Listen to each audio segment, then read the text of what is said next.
Major funding for KPBS Evening Edition has been made possible in part by Bill Howe Family of Companies, providing San Diego with plumbing, heating, air, restoration, and flood services for over 40 years. Call 1-800-BILL-HOWE or visit BillHowe.com. And by the Conrad Trebas Foundation, Darlene Marcos Shiley, and by the following.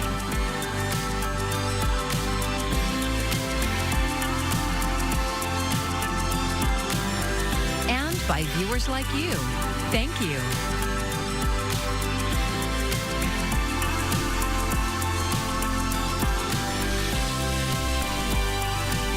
A potential 45-day ceasefire is on the table as the U.S.-Israeli war with Iran continues. Thanks for joining us. I'm John Carroll in for Maya Tribulsi.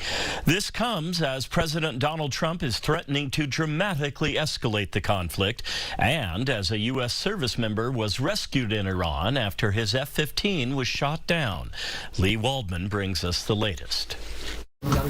President Donald Trump calling a proposal for a 45-day ceasefire with Iran, quote, significant, though he has not signed off on it. We're doing unbelievably well, well at a level that nobody's ever seen before. The entire country can be taken out in one night, and that night might be tomorrow night. Trump on Easter Sunday made an expletive-laden threat to strike Iranian power plants and bridges if the Strait of Hormuz remains closed. Iran has rejected the ceasefire deal proposed by other countries, saying negotiation in no way involves an ultimatum, a crime, or a threat to commit war crimes. Iran wants to hold on to its high-value cards. Number one, Strait of Hormuz closure, and number two, almost 1,000 pounds of enriched uranium. Israel says it struck key petrochemical complexes in Iran. Now, both facilities, which together account for roughly 85% of Iran's petrochemical exports, have been disabled and are not operational. Meanwhile, we are learning that both U.S. airmen whose F-15 was down Friday over Iran are doing well and recovering from their injuries following the crash, according to Trump. One crew member was rescued shortly after. The second was rescued days later in a high-stakes operation. Engaged the enemy, rescued the stranded officer, destroyed all threats, and exited Iranian territory while taking no casualties of any kind. I'm Lee Waldman reporting. Well, we do have a temporarily warm pattern through Wednesday, heat building slightly. We're not looking at records this time, but it's going to be a warm first half of the week. The heat begins to back off Thursday, though it'll still be warm. But there's a big change coming. Take a look at this here. By the end of the week, Friday and especially Saturday, we're actually looking at some late season rain returning, which is very good news.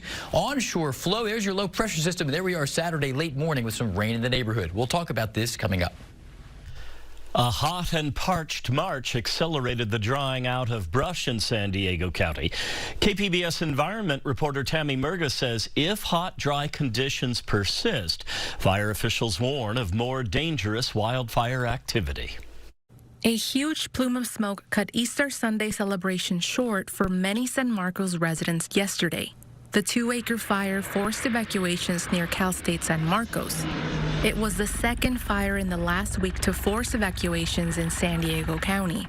Ivory Small is a meteorologist with the National Weather Service. He says there's a reason why brush is drying out sooner and why we may be seeing more small fires in early spring. That was, I think, kind of a shock to the system after being able to get some rain, and then all of a sudden everything shut off and rain went north, and the high pressure and hot, dry weather really set in as if it was August. These conditions are starting to dry out plants and grass across parts of San Diego County sooner than usual.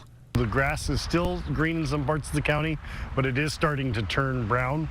So we will start to see an increased activity of fires and fire growth potential. Mike Cornett is with CAL FIRE.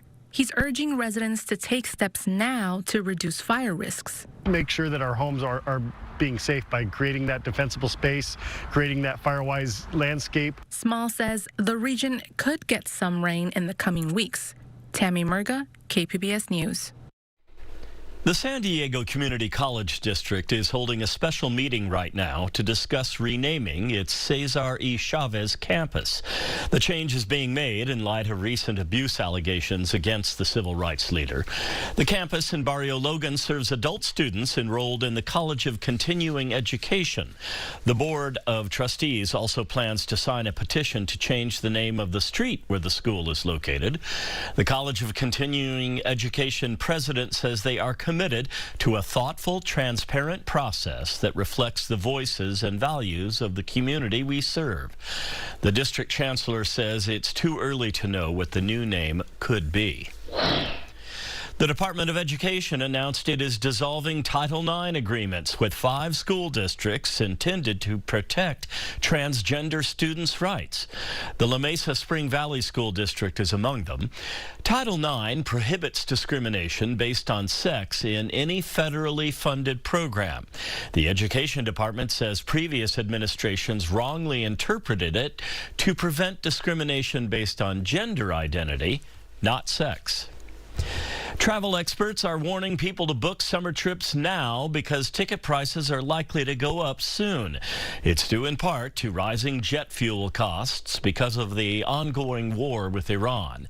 Jen Sullivan has advice for summer travelers and ways you can save.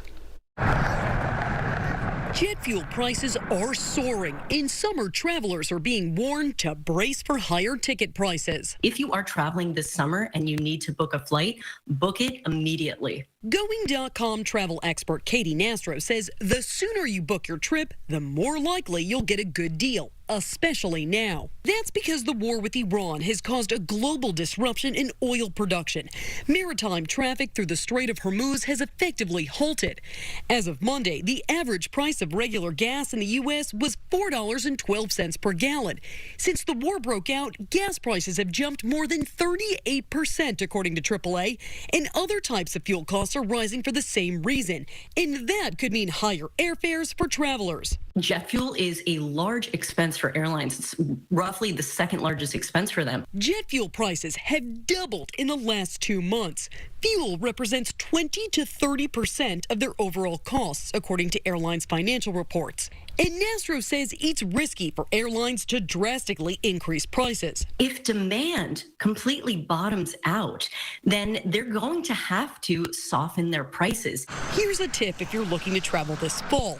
Nastro says if you book a main economy ticket now and prices drop later, most airlines will allow you to rebook at a lower cost. The difference will be used as a credit towards future travel with that airline. For Consumer Watch, I'm Jen Sullivan. We're continuing to keep an eye on our local gas prices. There was little change to the average price of gas in San Diego County today. It rose 1/10 of a cent. It's now $5.96, the highest amount since October of 2023. The price is about 2.5 cents more than a week ago and 96.5 cents higher than a month ago. Many of us have noticed that groceries and dining out seem more expensive than they used to, but few of us likely know exactly how much we spend year to year. In the latest in our Price of San Diego series, KPBS reporter Katie Anastas introduces us to one mom in Poway who does. Okay, which one were you saying that? There's dry cleaning. Jen Sherman is a stay-at-home mom of 2. One day in 2019, she found a Trader Joe's receipt she hadn't thrown out yet. And so I said to my husband, can you please build me a spreadsheet so that I can track everything we spend on food for this year? And he asked me why. And I said, because I want to. After every trip to a grocery store or restaurant, Sherman added to the spreadsheet. All right, the very first entry in the spreadsheet, Trader Joe's mandarins in 2019, 2nd of January, they were $2.99. By the end of the year, she had a lot of data, so she decided to share it. Instead of sending a holiday card to everybody, we decided to write a newsletter that analyzed our food expenditure. And so that's what we did in 2019, and now it's a thing that we can't stop doing. The last 6 years have given Sherman a thorough look at her family's eating and spending habits. Some changes happened as the kids got older. In 2019, their monthly average for going out to eat was $418. Back in 2019, it was just my husband and I, and our daughter was, 2 years old? So she wasn't even eating from the kids' menus at that point. She was just nibbling at whatever we had ordered. Restaurant food is more expensive now. And now they have 2 kids, both old enough to order off the kids' menu. Our average cost of eating out these days, if it's all 4 of us, it's usually about $60 to $75, depending on where we're going. Sherman can also pinpoint when she started learning more about the American food system. It was 2021. She read about the poor working conditions at many slaughterhouses and the benefits of regenerative agriculture. That was when we started to consciously kind of vote with your fork, as the saying goes. They soon learned that voting with your fork often meant spending more money. Take meat, for example. In 2019, the Shermans had spent about $800 on meat, mostly from Costco. In 2021, Sherman found a website that sold meat from small farms. And we didn't change how much meat we ate. And so we spent a lot on meat that year. More than triple what they'd spent the year before. It was about $2,500 on meat. And I thought, that's quite a lot of money. And so the following year, we didn't change the type of meat that we bought, but we started eating dried beans instead. And we cut the meat consumption by $1,000. Sherman used to do most of her shopping at Costco or Vons. She still gets some things there, but she's diversified her food sources. The cost of fruit and veg started going up after we started shopping at the farmers market. The kids still love Annie's boxed mac and cheese, but they've also grown to love fruit from the farmers market. If you stop feeding them the cheaper ultra-processed stuff and start feeding them more of the really, really yummy strawberries and the really, really yummy apples, that's what they're going to start preferring. And not everyone can afford to do that, I know, but if you can and you want to make the choice, then that's a good way to start. Her advice to families looking to start voting with their forks: try a CSA box. CSA stands for Community Supported Agriculture. Sherman buys hers from Yasukochi Family Farms. They sometimes have sales on year-long subscriptions. It's a cost-efficient way of getting a diverse range of good plant foods in your diet. Sherman goes to the farmer's market once a week and brings cash to avoid credit card fees. She knows vendors by name. Do you reckon that's about $4 worth of broccoli? Once she's bought what she needs, she steps aside, opens up a note on her phone, and types how much she spent. The latest entry into the spreadsheet, and one more piece of data for this year's holiday card. Katie Anastas, KPBS News.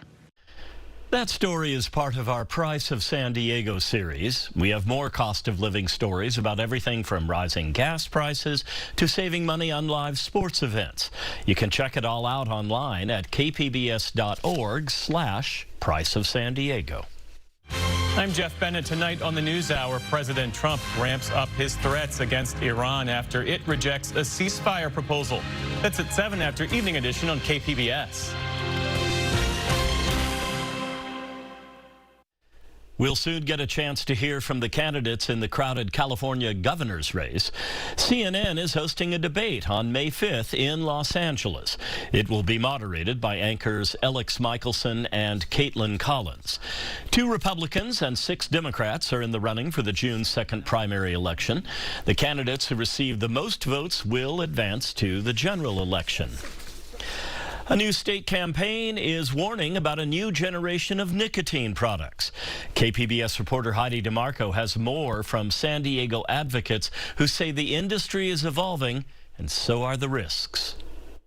A local advocacy group, San Diegans versus Big Tobacco, is sounding the alarm about high-dose vapes and nicotine pouches.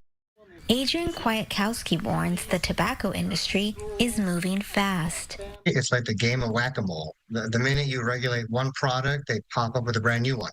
He says the tobacco industry has long focused on one strategy. It's basically hook them young, hook them, while they're impressionable. Now, state health officials are stepping in with a new warning campaign. It's called Not Your Lab Rat, and it targets young adults 18 to 24. It's funded by the state's settlement with Juul Labs, a maker of vapes. The campaign warns young adults that they're being used as test subjects for these newer nicotine products. UC San Diego researcher John Pierce says the campaign reflects a rapidly changing nicotine landscape. The old cigarette is gone for young people these days. for the most part.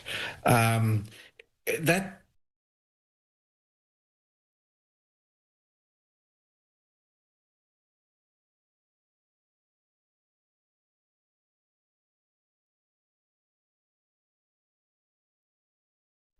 And we're sorry about that. We'll try to get back to it if we have time. Heart disease kills one person every 34 seconds in the U.S. That's according to the CDC. But in many cases, it can be prevented. Now, several well-known medical organizations have put out new guidelines on how to care for at-risk patients. Mandy Gaither explains what it means for patients.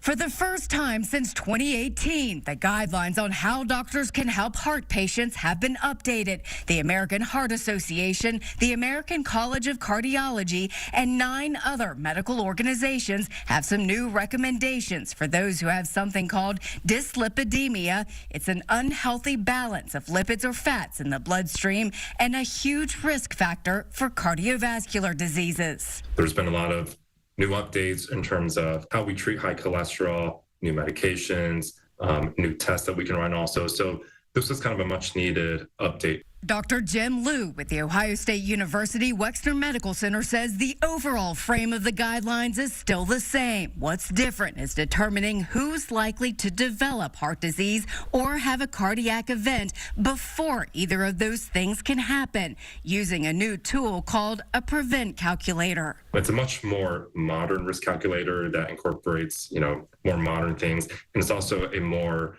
it looks like a much bigger population. For those who fall in the new patient category of very high risk, the guidelines suggest early intervention through healthy lifestyle changes, including maintaining a healthy weight, exercising regularly, not smoking, prioritizing quality sleep, and taking cholesterol-lowering medication when recommended by a doctor. The guidelines also lower the level of cholesterol that should be targeted.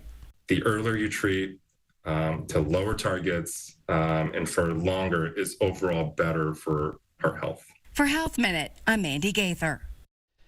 Right now, the Artemis II mission astronauts are making their way around the far side of the moon. They're getting a glimpse of lunar surface features no human eyes have ever seen before.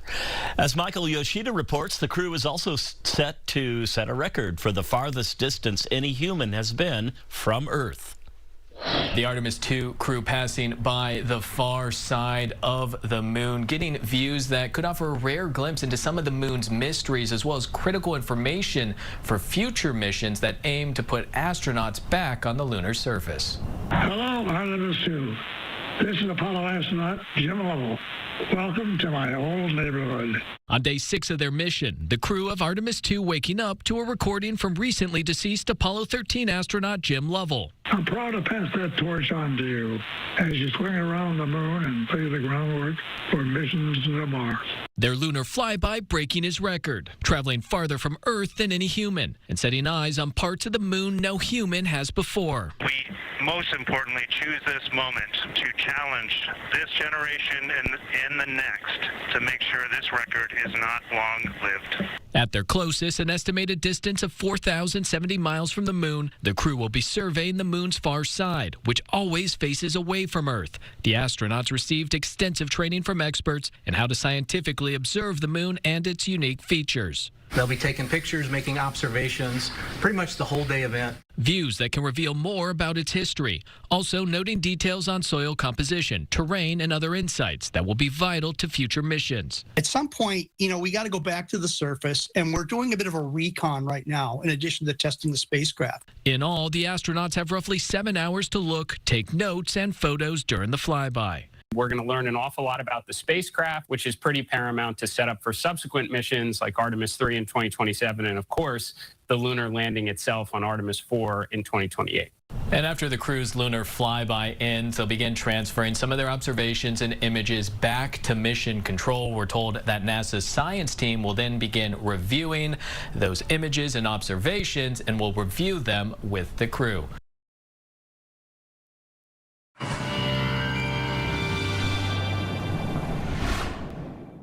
Well, we do have a warm pattern here for the next few days. The heat's actually going to be building, escalating through Wednesday. Not records, but very warm. And the heat begins to back off a little bit on Thursday. And we're going to be dealing with a big pattern change, a big cool down for the weekend, and even some late season rain returning by Saturday, maybe even Friday night. So that's actually positive news. It's kind of ill-timed. Rain on a weekend, not the best news there. But I think it's going to be a good thing, mitigating any fire danger and bringing us a little bit of late season wetness here. 61 for your low tonight, partly cloudy. It's warm out there for Tuesday. I'm going to step aside. You can see the rain across parts of New Mexico. That's not going to be here, though. We're staying high and dry through Tuesday. And by the numbers, we're back up around 80 in Ramona and El Cajon, 77 Escondido, 71 in San Diego. So not like the warmth of mid-March, but warm enough. And we'll be around 93 in Borrego Springs, temps above average for this time of the year. Wednesday, this is probably our warmest day when the heat peaks across the southwest. Front bypasses us over parts of Colorado. Showers begin to knock on the door of Northern California. But as we look at this here from Tuesday to Wednesday, you can see initially there's your storm system. This begins to shift southeast, and it actually backs into us here, moves into us, and comes Saturday morning, Friday night to Saturday morning. Pretty good chance of rain locally, and it will fling some more showers through the area on Sunday as well. So overall, a pretty good bit of news here for us. On the whole, as we kind of look at the whole region, you can see we're highlighting late Thursday through Saturday, but locally, the slow-moving nature of this will prolong the showers here for us in Southern California, even on Sunday. So here we go. Big change here. Warm, relatively warm, low to mid-70s, not bad for the coast. And then there are the showers. They roll in on Saturday, cooling us down a bit. Inland areas, similar. Very warm, near 80 Wednesday. Showers roll in, increasingly wet on Saturday. And again, if we were to put Sunday on there as well, we would still have the showers in our Sunday forecast. So it's going to be a weekend of some wetness. Temperatures in the mountains there, 60s, backing down into the upper 40s and 50s. Even the deserts will see some rain coming up on Saturday with some lingering rain showers on Sunday. Overall, it's good news. It's just coming at a tough time over the weekend. I'm AccuWeather meteorologist Jeff Cornish for KPBS News. Hollywood studios are focused on mega-budget epics, but independent filmmakers can make a movie for thousands rather than millions and use crowdfunding to finance it. KPBS arts reporter Beth Accomando says a trio of San Diego filmmakers are in the final days of a Kickstarter to make a neo-noir Western.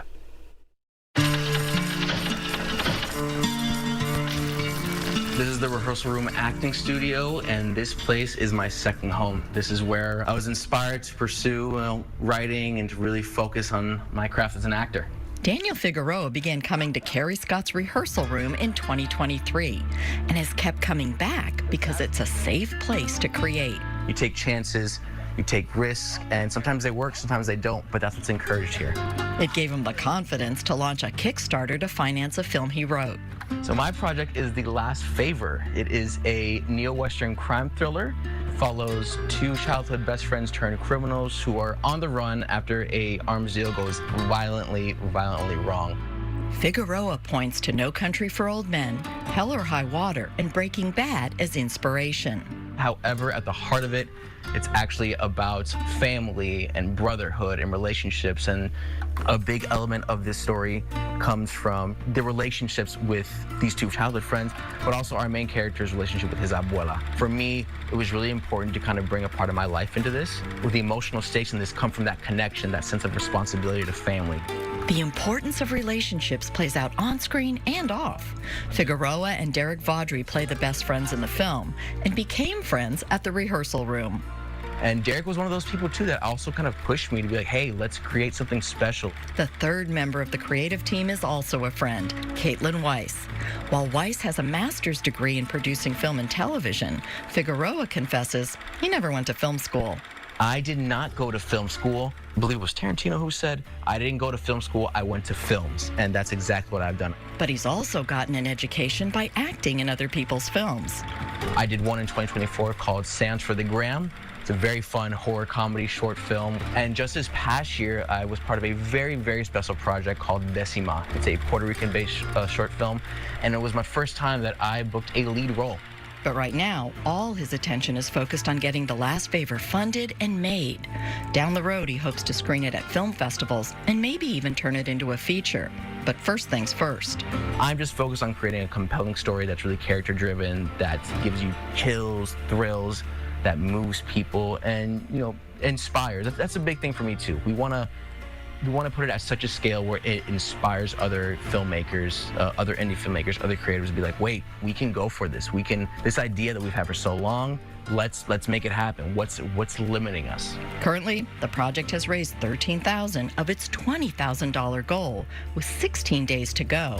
And it is no easy feat. I mean, every day we are posting new content. We are thanking our backers because, again, we want to show how grateful we are for the support. We're showing things like our location. We're showing things like, you know, different still shots from our proof of concept. It is a job. It is a job, but it is very rewarding. Rewarding and maybe even life-changing. So this is my first Kickstarter campaign, and man, I don't think it'll be my last because, wow, it's really changed how I approach, you know, bringing these things to life. You can help bring The Last Favor to life for as little as $15. Or for $5K, you can get a credit as an executive producer. But act fast, the Kickstarter campaign ends April 23rd. Beth Accomando, KPBS News. Due to a technical issue, we were unable to show the rest of Heidi DeMarco's story about a new nicotine warning. So if you'd like to see the full story, please visit our website, kpbs.org, or find it on our YouTube page. You can also find tonight's stories on our website, kpbs.org. Thank you, everybody, for joining us. I'm John Carroll. Have a great evening. Major funding for KPBS Evening Edition has been made possible in part by Bill Howe Family of Companies, providing San Diego with plumbing, heating, air, restoration, and flood services for over 40 years. Call 1-800-BILL-HOWE or visit BillHowe.com. And by the Conrad Prebys Foundation, Darlene Marco Shiley, and by the following: